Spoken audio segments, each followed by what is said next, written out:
Et le khalife général de la Faïda Tidjaniya est au Soudan pour une tournée dans la région du Darfour, frappé, vous le savez, de plein fouet par des violences ethniques. Objectif de cette mission, prier pour le retour de la paix et de la stabilité au Soudan, particulièrement au Darfour, qui compte des milliers de disciples de Cheikh al-Islam.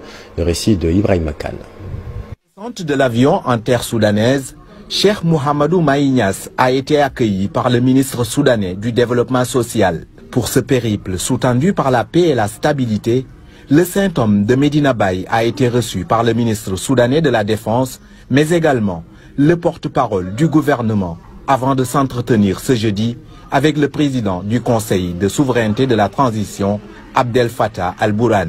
Depuis le coup d'État en octobre, le Soudan est plongé dans le marasme politique et économique, sans compter les violences entre les Arabes et les minorités ethniques. Selon l'ONU, 20 des 45 millions de Soudanais seront confrontés à l'insécurité alimentaire.